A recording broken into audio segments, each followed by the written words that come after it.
Esdras, chapitre 5. Agé, le prophète, et Zacharie, fils d'Iddo, le prophète, prophétisèrent aux Juifs qui étaient en Juda et à Jérusalem, au nom du Dieu d'Israël. Alors, Zorobabel, fils de Shealtiel, et Josué, fils de Josadac, se levèrent et commencèrent à bâtir la maison de Dieu à Jérusalem. Et avec eux étaient les prophètes de Dieu qui les assistaient. Dans ce même temps, Tatnaï, gouverneur de ce côté du fleuve, Shétar-Boznaï et leurs collègues vinrent auprès d'eux et leur parlèrent ainsi. Qui vous a donné l'autorisation de bâtir cette maison et de relever ses murs?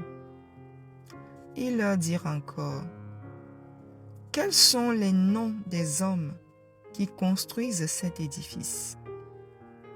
Mais l'œil de Dieu veillait sur les anciens des Juifs, et on laissa continuer les travaux pendant l'envoi d'un rapport à Darius et jusqu'à la réception d'une lettre sur cet objet. Copie de la lettre envoyée au roi Darius par Tatnaï, gouverneur de ce côté du fleuve, Shétar-Boznaï et leurs collègues d'Apharsac, demeurant de ce côté du fleuve. Ils lui adressèrent un rapport ainsi conçu. Au roi Darius, salut.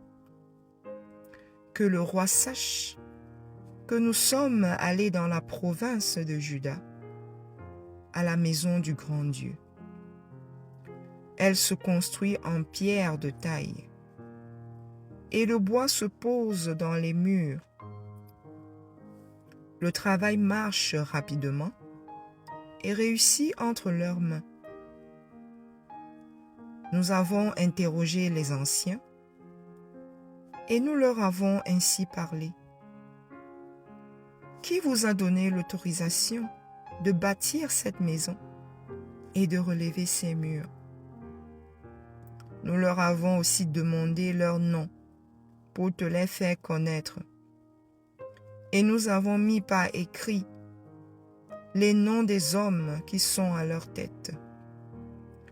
Voici la réponse qu'ils nous ont faite. Nous sommes les serviteurs du Dieu des cieux et de la terre, et nous rebâtissons la maison qui avait été construite il y a bien des années.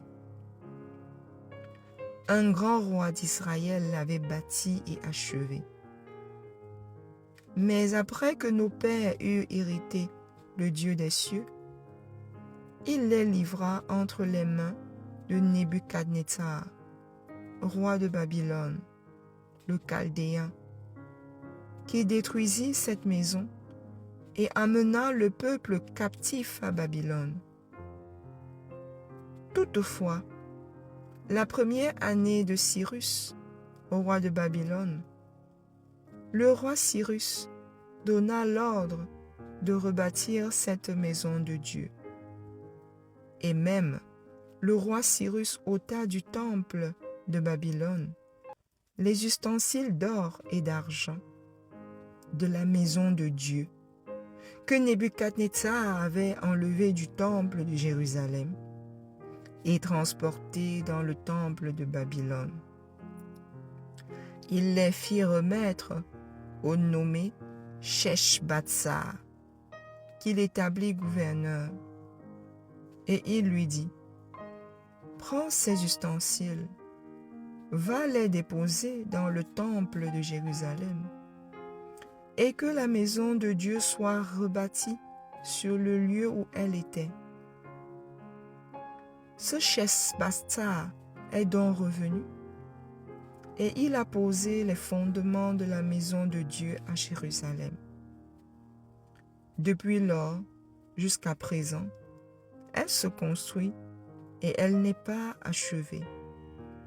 Maintenant, si le roi le trouve bon, que l'on fasse des recherches dans la maison des trésors du roi à Babylone, pour voir s'il y a eu de la part du roi Cyrus un ordre donné pour la construction de cette maison de Dieu à Jérusalem. Puis, que le roi nous transmette sa volonté sur cet objet.